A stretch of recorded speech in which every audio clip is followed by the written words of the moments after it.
Maka saya menyebutnya bahwa Ekaristi Hari Raya Paskah ini adalah induk dari semua perayaan Ekaristi hari Minggu. Nah, pada Hari Raya Paskah Kebangkitan Tuhan ini, saya mengajak panjenengan semua untuk belajar dari tokoh utama di dalam peristiwa kebangkitan. Siapa itu tokoh utamanya dalam peristiwa kebangkitan? Yang disebut di dalam keempat Injil. Tokoh utamanya itu adalah Maria Magdalena dan para wanita.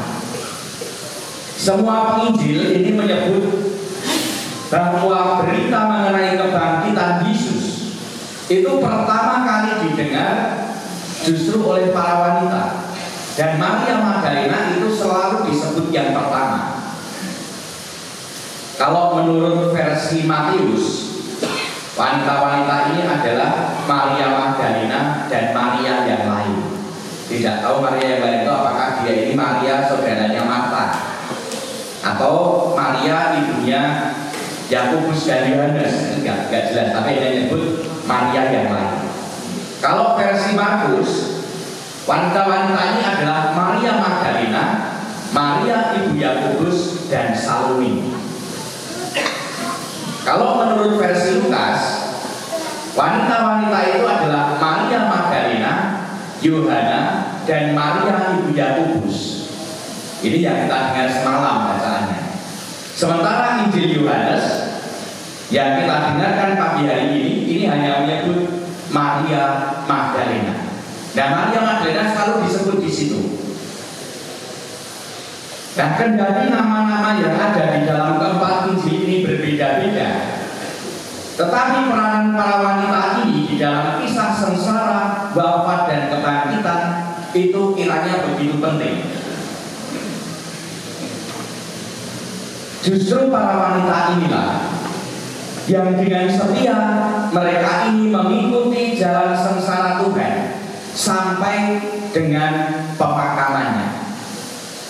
Yang menjadi pertanyaannya, di manakah para rasul? Di mana mereka?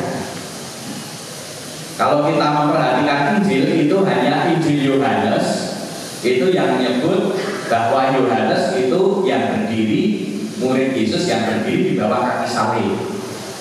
Tapi pikiran akal saya kira mungkin kayak Yohanes ini nulis diri gitu. Nah, kalau tiga Injil yang lain tidak disebut. Nah, tetapi intinya ada di sini, bahwa justru para wanita-wanita inilah yang dengan setia mengikuti jalan Tuhan,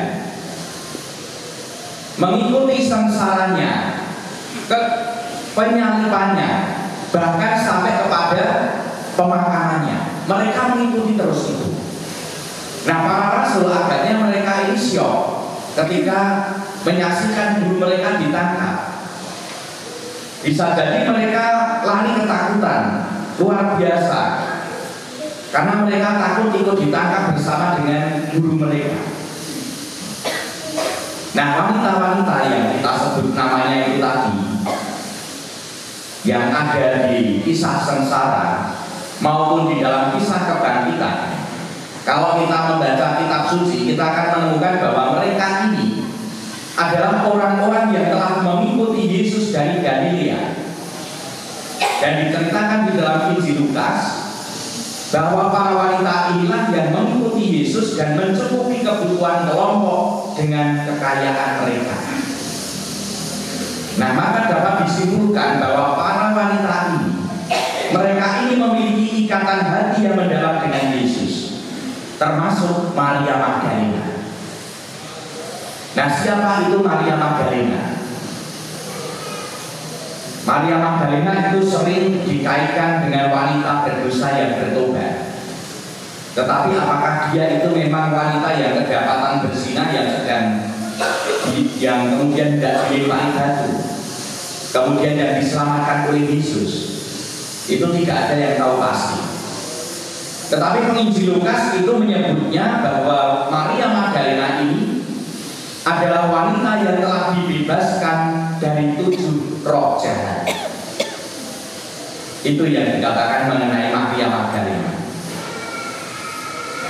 Maka apapun latar belakangnya, kiranya Maria Magdalena juga wanita-wanita yang lain itu tadi, masing-masing memiliki pengalaman batin yang mendalam dengan Yesus. Peristiwa penyaliban tentu saja membuat hati mereka ini hancur. Tetapi toh demikian, perempuan-perempuan ini tidak kehilangan kasih dan kenangan mereka akan Yesus. Kendati orang-orang bisa jadi memandang Yesus ini sebagai Mesias yang gagal, pada akhirnya mati bahkan di kayu salib, tetapi perempuan-perempuan ini tetap mengasihi Yesus. Kalau saya menemukan hal ini, lalu saya teringat lagunya Agnes Monica itu yang mengatakan bahwa mungkin cinta itu kadang-kadang tak ada logika. Nah, mungkin itu yang dialami oleh murid-murid perempuan Yesus ini.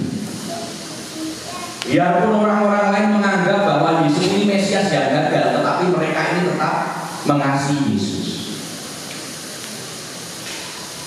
Bagi perempuan-perempuan ini, Yesus dan cinta kasihnya tetap nyata bagi mereka.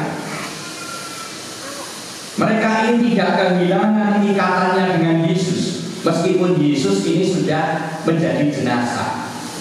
Mereka tetap masih merasakan kasih Yesus, dan mereka berupaya menanggapi kasihnya kendati hanya dengan merawat jenazahnya.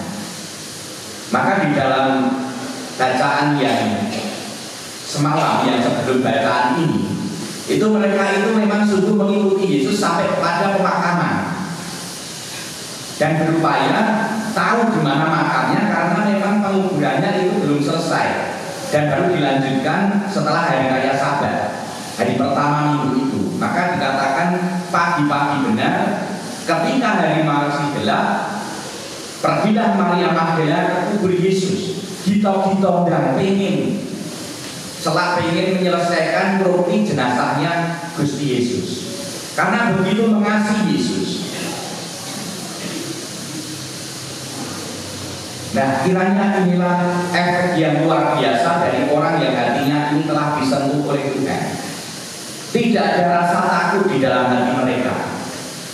Mereka dengan setia mengikuti jalan sengsara Tuhan, berdiri di bawah salib, menyaksikan di mana Yesus dimakamkan, dan tetap mencintai Yesus, kendati mungkin hanya bisa dengan cara merawat jenazahnya. Nah, kehebatan sikap para perempuan ini ternyata membuat mereka ini akhirnya menerima karunia untuk diperkenankan melihat pertama kali makam Yesus yang kosong. Jadi yang pertama kali melihat makam Yesus yang kosong ini justru para wanita, bukan para rasul. Bahkan Maria Magdalena yang oleh para penginjil selalu disebut sebagai yang pertama dari deretan wanita-wanita ini tadi, Maria Magdalena lah yang pertama kali berjumpa dengan Yesus yang bangkit. Bacaan hari ini dari Yohanes 20 ayat 1 sampai 9. Nanti di ayat 11 itu dikatakan setelah Petrus dan Yohanes ini pergi, Maria ini tetap di kubur Yesus. Di situ lalu Yesus menampakkan diri kepada Maria Magdalena. Saya itu membayangkan kok Gusti ngenteni Petrus karo ya Yohanes itu mau disik. Apa sih mangkel di Gusti Yesus karo Petrus ini? Karena menyangkal. Itu pikiran-pikiran ngawur saja. Tetapi yang jelas bahwa Yesus ini menampakkan, Yesus yang bangkit itu menampakkan diri pertama kali kepada Maria Magdalena. Para rasul itu baru kemudian. Nah, cinta kasih Maria Magdalena ini begitu mendalam pada Yesus. Nah, kiranya inilah yang membuat Paus Fransiskus itu pada tahun 2016 itu meningkatkan perayaan dari Maria Magdalena. Selama ini Maria Magdalena itu kan tingkatan perayaannya adalah peringatan wajib. Mulai tahun 2016 Paus Fransiskus meningkatkan perayaan Maria Magdalena ini menjadi pesta. Dan ini setara dengan para rasul. Bahkan Maria Magdalena ini diberi gelar Apostola Apostolorum. rasul dari para rasul. Mengapa?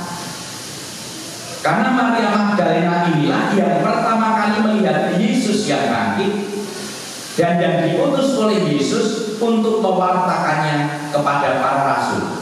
Jadi dia ini adalah rasul dari para rasul. Nah, dari sini apa yang bisa kita pelajari?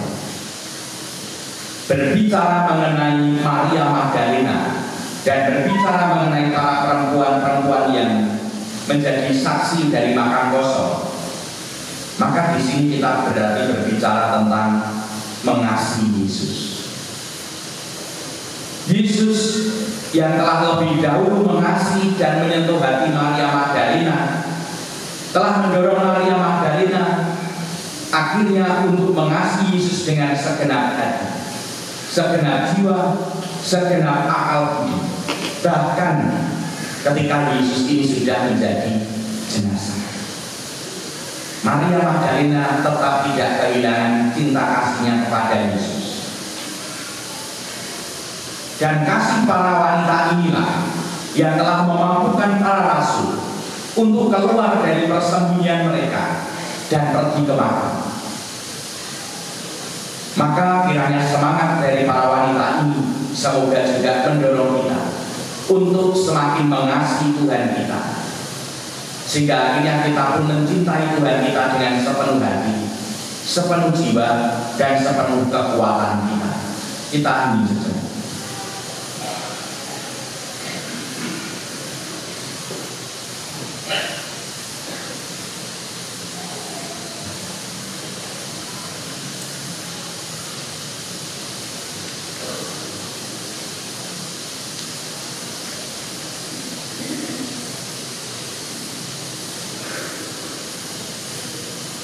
Kemuliaan kepada Bapa dan Putra dan Roh Kudus. Marilah sekarang kita berdiri, kita